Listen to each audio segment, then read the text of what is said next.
Hi hello friends, എല്ലാ കൂട്ടുകാർക്കും നാളത്തെ എപ്പിസോഡിലേക്ക് സ്വാഗതം.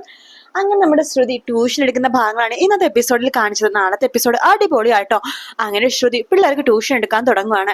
അശ്വിനും ഇതൊക്കെ കേട്ടുകൊണ്ട് മനഃപൂർവ്വം അവൾ എന്താ ട്യൂഷൻ എടുക്കുന്ന അറിയാണ്ടിട്ട് കേൾക്കാൻ വേണ്ടി തന്നെ അശ്വിൻ കുറച്ച് വെള്ളം എടുത്തിട്ട് പൂഞ്ചട്ടിയിലെ ചെടികളൊക്കെ ഇങ്ങനെ നനച്ചുകൊണ്ടിരിക്കുക കേട്ടോ. അപ്പൊ ശ്രുതി സംസാരിക്കുന്നത് കേൾക്കും ചെയ്യാലോ. അവളെ ചെറുതായിട്ട് ഇടക്കിടക്ക് നോക്കുകയാണെങ്കിൽ നോക്കുകയും ചെയ്യാം.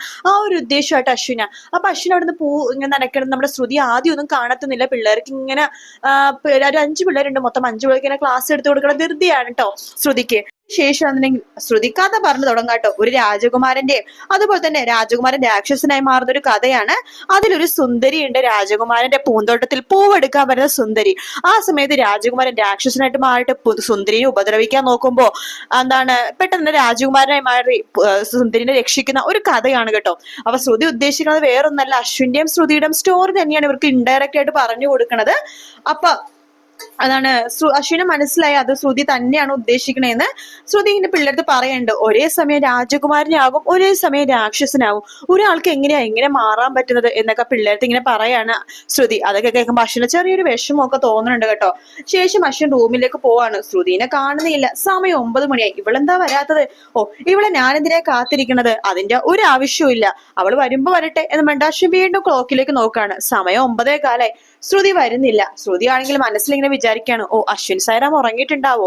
ഉറങ്ങിയിട്ടുണ്ടെങ്കിൽ പോയി കിടക്കായിരുന്നു. എന്തായാലും അയാളുടെ മുമ്പിലേക്ക് ഞാനിനി പോവില്ല എന്ന് പറഞ്ഞിട്ട് പതുക്കെ പോയി നോക്കുമ്പോഴേക്കും അശ്വിൻ കണ്ണടച്ച് കിടക്കണത് കാണുന്നുണ്ട് കേട്ടോ. ഹാവു, സമാധാനായി. അയാൾ ഉറങ്ങി. ഇനി സമാധാനത്തോടെ കൂടി തന്നെ റൂമിലേക്ക് പോകാം എന്ന് പറഞ്ഞിട്ട് റൂമിലേക്ക് പോവാണ്. പക്ഷെ അശ്വിൻ ഉറങ്ങിയിട്ടുണ്ടാവില്ല കേട്ടോ. അശ്വിൻ നോക്കുമ്പോഴേക്കും ശ്രുതി ശബ്ദമൊന്നും ഉണ്ടാക്കാതെ അവിടെ വന്ന് കിടക്കുവാണ്. അശ്വിൻ കുറച്ചേരം ശ്രുതിയുടെ മുഖത്തേക്ക് നോക്കുന്നുണ്ട്. ശ്രുതി പതുക്കെ കണ്ണ് തുറക്കാൻ വേണ്ടി പോകുമ്പോഴേക്കും അശ്വിൻ കണ്ണടച്ചിട്ട് ഉറങ്ങുന്ന പോലെ വീണ്ടും അഭിനയിക്കുകയാണ്.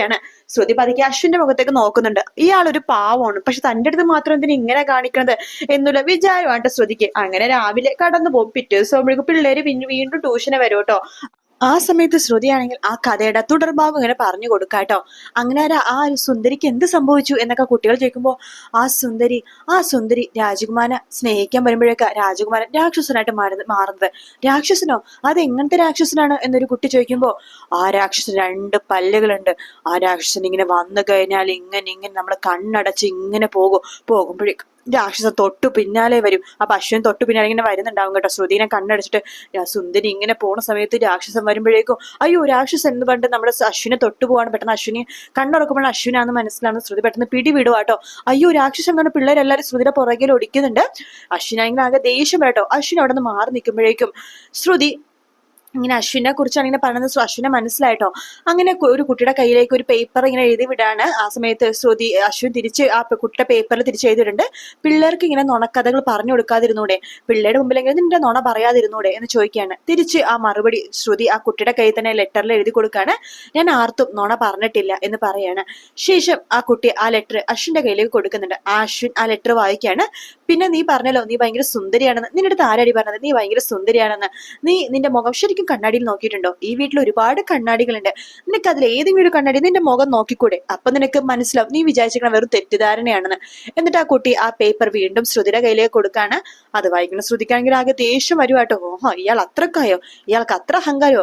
വെച്ചു കൊടുക്കുന്നുണ്ട് ഞാൻ എന്നൊക്കെ പറയാണ്. അപ്പൊ ഈ അശ്വിനെ കാണുമ്പോ പിള്ളേർ അയ്യോ രാക്ഷസൻ എന്നാട്ടോ പറയണത്. അശ്വിനാണെങ്കിൽ ആകെ ദേഷ്യം വരുന്നുണ്ട്. ശ്രുതിക്ക് വിഷമമൊക്കെ തോന്നുന്നുണ്ട് കേട്ടോ. കാരണം വേറൊന്നല്ല, അശ്വിൻ തന്നെ ഒട്ടും തന്നെ മനസ്സിലാക്കുന്നില്ലല്ലോ എന്നൊരു വിഷമമാണ് ശ്രുതിക്ക്. ശേഷം അശ്വിൻ ഉറങ്ങാൻ വേണ്ടി റൂമിലേക്ക് പോവുകയാണ്. തൊട്ടു പിന്നാലെ ശ്രുതിയും പോകുന്നുണ്ട്. ഹാവോ രാക്ഷസൻ ഉറങ്ങിയും തോന്നുന്നു. അയ്യോ സോറി, അശ്വിൻ സായിറാം ഉറങ്ങിയും തോന്നുന്നു. ഹാവു സമാധാനം, ഇനി സുഖമായിട്ട് കിടന്നുറങ്ങാം എന്ന് പറഞ്ഞിട്ട് ശ്രുതി നിലത്ത് പായ വിരിച്ചിട്ട് അവിടെ കിടക്കുവാട്ടോ. കിടക്കുന്ന സമയത്ത് അശ്വിൻ ഉറങ്ങിയിട്ടൊന്നുണ്ടാവില്ല. അശ്വിൻ പതുക്കെ ശ്രുതിനെ നോക്കുവാണ്. ശ്രുതി ആ സമയം കണ്ണടച്ച് ഇങ്ങനെ കിടക്കുമായിരിക്കും. ശേഷം അശ്വിൻ ശ്രുതി ഉറങ്ങി എന്ന് പറഞ്ഞിട്ട് പതുക്കെ ശ്രുതിയുടെ മുഖത്ത് നോക്കി ഒന്ന് ചിരിക്കുന്നുണ്ട്. ശേഷം തിരിഞ്ഞു കിടക്കാണ്. പെട്ടെന്ന് ശ്രുതിയും കണ്ണു തുറക്കുന്നുണ്ട്. അശ്വിൻ സാർ ഉറങ്ങിയോ എന്തോ എന്ന് പറഞ്ഞിട്ട് പതുക്കെ എത്തി നോക്കാണ്. അശ്വിൻ ആ സമയം കണ്ണടച്ച് കിടക്കായിരിക്കും. അശ്വിൻ സാർ ഉറങ്ങി എന്ന് പറഞ്ഞിട്ട് ശ്രുതിയും ഇങ്ങനെ കണ്ണടച്ച് അങ്ങനെ കിടക്കുവാട്ടോ. പെട്ടെന്ന് തന്നെ ശ്രുതി ഉറങ്ങി പോകുന്നുണ്ട്. അശ്വിൻ നേരെ തിരിഞ്ഞു കിടക്കാണ്. ശ്രുതിയുടെ മുഖം കാണാനുള്ള രീതിയിലേക്ക് തിരിഞ്ഞു കിടക്കാട്ടോ. എന്നിട്ട് ശ്രുതിനെ തന്നെ ഇങ്ങനെ നോക്കിക്കൊണ്ടിരിക്കുകയാണ്. അങ്ങനെ ഉറക്കം വരുന്നവരെ കണ്ണടയണവരെ അശ്വിൻ ശ്രുതിയുടെ മുഖത്ത് തന്നെ ഇങ്ങനെ നോക്കിക്കൊണ്ടിരിക്കുകയാണ്. പിറ്റേ ദിവസം ആകുമ്പോഴേക്കും അഞ്ജലി ശ്രുതിയുടെ അടുത്ത് പറയുന്നുണ്ട്, ശ്രുതി എനിക്ക് നിന്നോടൊരു കാര്യം പറയാനുണ്ട്. എന്താ ചേച്ചി? എന്താ കാര്യം? ചേച്ചിക്ക് എന്തെങ്കിലും പറയണമെങ്കിൽ ഇങ്ങനെ പറയണോന്ന് റിക്വസ്റ്റ് ചെയ്യേണ്ട കാര്യമൊന്നുമില്ല, ചേച്ചിക്ക് എന്ത് വേണമെങ്കിലും എന്നോട് പറയാലോ എന്ന് പറയുമ്പോൾ അതെ, നീ പിള്ളേർക്ക് ട്യൂഷനൊക്കെ എടുക്കുന്നത് വളരെ നല്ല കാര്യങ്ങൾ തന്നെയാണ്, വിദ്യ പകർന്നു കൊടുക്കുന്നത് വളരെ നല്ല കാര്യം തന്നെയാണ്. പിള്ളേരെല്ലാം പെട്ടെന്ന് തന്നെയാണ് നിന്നെയായിട്ട് ഒത്തുപോയത്, പിള്ളേർ നിന്നെയായിട്ട് ഭയങ്കരമായിട്ട് കമ്പനി ആയും ചെയ്ത്, അതുകൊണ്ട് അവർക്ക് പഠിക്കാനും ഭയങ്കര ഇൻട്രസ്റ്റ് ആയിരിക്കും. പക്ഷെ ഇതിനിടെ നീ നിന്റെ ജീവിതത്തിന്റെ കാര്യം മറന്നു പോകുന്നു ശ്രുതി. അതിന് എന്റെ ജീവിതത്തിന് എന്താ ചേച്ചി പ്രശ്നം? പ്രശ്നമൊന്നും ഇല്ലേ? നിന്റെയും കുഞ്ഞിന്റെയും കല്യാണം കഴിഞ്ഞിട്ട് എത്ര നാളായെന്ന് നിനക്കറിയാവോ?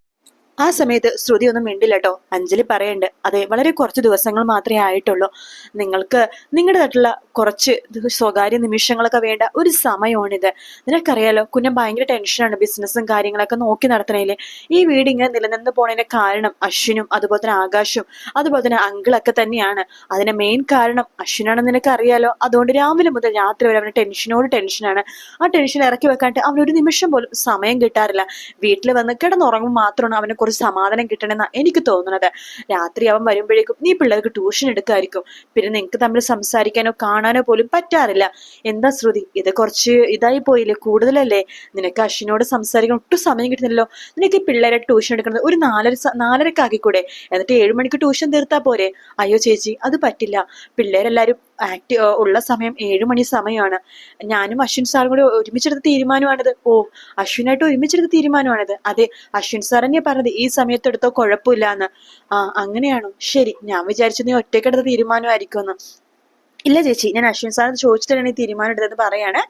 ശേഷം അഞ്ജലി പറയുന്നുണ്ട്, കുഞ്ഞൻ ഒരു പാവമാണ് ശ്രുതി, അവനെ ഏറ്റവും ഇഷ്ടപ്പെടാത്ത കാര്യം എന്താണെന്ന് നിനക്കറിയാവോ? അവന്റെ മുമ്പിൽ മറ്റുള്ളവർ അവനോട് ഒരുപാട് സ്നേഹം കാണിക്കുന്നത് അവന് ഇഷ്ടമല്ല, അവനത് ഭയങ്കര ദേഷ്യമാണ്. നമുക്കൊക്കെ പക്ഷെ നേരെ തിരിച്ചല്ലേ, ഒരാൾ നമ്മളോട് സ്നേഹം കാണിക്കുന്നതും നമ്മുടെ അടുപ്പം കാണിക്കുന്നതൊക്കെ നമുക്ക് എന്ത് ഇഷ്ടമാണ്. പക്ഷെ അവൻ നേരെ തിരിച്ചാണ്, സ്നേഹം അങ്ങനെ കാണിച്ചാൽ തീർന്നു. ഞാൻ അവനോട് എപ്പോഴും പലപ്പോഴും ഭയങ്കര ദേഷ്യത്തിലാണ് സംസാരിക്കാറ്, നീ ശ്രദ്ധിച്ചിട്ടുണ്ടോ? ദേഷ്യത്തിൽ സംസാരിച്ചാൽ മാത്രം അവൻ അനുസരിക്കുള്ളൂ എന്ന് പറയാണ്. അത് മനസ്സിലാക്കുന്ന ശ്രുതി വിചാരിക്കാണ്, ഓഹോ, അപ്പൊ സ്നേഹം കാണിക്കുന്നത് ഭയങ്കര ഇറിറ്റേഷൻ ആണല്ലേ? ശരി, എന്ന് ഞാൻ ഭയങ്കര സ്നേഹം കാണിക്കാം. ഇനി അശ്വിൻ സാരം എന്നെ സ്നേഹിച്ച് കൊല്ലും എന്നൊക്കെ ശ്രുതി ഇങ്ങനെ വിചാരിക്കാട്ടോ. അങ്ങനെ രാത്രി അശ്വിൻ വരുമ്പോഴേക്കും ശ്രുതി കർച്ചീഫ് അല്ല, സോറി, നമ്മുടെ ചുരിദാറിന്റെ ഷോൾ ഉണ്ടല്ലോ, അത് തല വഴി ഇട്ടിട്ട് അശ്വിൻ്റെ അടുത്തേക്ക്, അതെ ഇന്നാ ചായ എന്നൊക്കെ പറഞ്ഞു കൊടുക്കാണ്. നീ അതേ തലവഴി തുണി ഇട്ടേക്കണത്? കണ്ണ് അല്ലെങ്കിൽ തന്നെ നിനക്ക് കണ്ണ് കാണാൻ പാടില്ല, ഇനി തലവഴി തുണിയിട്ടിട്ട് വേണോ കണ്ണ് കാണാതെ നടക്കാനായിട്ട്? അതെ, നിങ്ങൾ സിനിമയിലെ സീരിയലൊക്കെ കണ്ടിട്ടില്ലേ, പതിവ്രതയായിട്ടുള്ള ഭാര്യമാരൊക്കെ ഇങ്ങനെയാ മുഖം മറിച്ചിട്ടാ വരുന്നത്, അവര് ഭർത്താവിന് മുമ്പ് മാത്രമേ മുഖം കാണിക്കാറുള്ളൂ, അങ്ങനെയാണ്. അതുകൊണ്ട് നിങ്ങൾ ഈ ചായ കുടിച്ചാലും. നിനക്ക് എന്താ വട്ടാണോ? ഞാൻ നിങ്ങളെ സ്നേഹിക്കാൻ തീരുമാനിച്ചു, അത് വട്ടെന്നാണോ എന്റെ പേര്? ഞാൻ എന്റെ ഭർത്താവിനെ ദൈവത്തെ പോലെ കാണാൻ തീരുമാനിച്ചു, അത് വട്ടാണോ? ഇനി ഞാൻ നിങ്ങളുടെ എല്ലാ കാര്യങ്ങളും ഞാൻ നോക്കും എന്ന് പറഞ്ഞിട്ട് പെട്ടെന്ന് ശ്രുതി അവിടെ ഇരിക്കുകയാണ്. ശേഷം അശ്വിന്റെ ഷൂ അഴിക്കുവാട്ടോ. അയ്യേ, നീ എന്തേ കാണിക്കണത്? അത് ഭർത്താവ് പണി കഴിഞ്ഞ് ക്ഷീണിച്ചു വരുമ്പോ ഭർത്താവിന്റെ ഷൂ ഒക്കെ എടുത്തു വെക്കുക, ഭർത്താവിന്റെ തുണിയൊക്കെ അലക്കാൻ കൊണ്ടുപോവാ, ഇതൊക്കെ ഭാര്യയുടെ ജോലികളല്ലേ, നോക്ക്, ഇതൊന്നും എനിക്ക് തീരെ ഇഷ്ടപ്പെടുന്നില്ല എന്ന് അശ്വിൻ പറയുമ്പോ, പക്ഷെ എനിക്കിഷ്ടമാണ് എന്നൊക്കെ പറഞ്ഞിട്ട് അശ്വിനെ ഇറിറ്റേറ്റ് ചെയ്യണ ശ്രുതിനെയായിട്ട് നമ്മൾ നാളെ കാണാൻ പോണത്. വീഡിയോ ഇഷ്ടപ്പെടുകയാണെങ്കിൽ ലൈക്ക് ചെയ്യാനും സബ്സ്ക്രൈബ് ചെയ്യാനും കമന്റ് ചെയ്യാനും മറക്കല്ലേ. മറ്റൊരു വീഡിയോ ആയിട്ട് വീണ്ടും കാണാം. Take care, bye bye.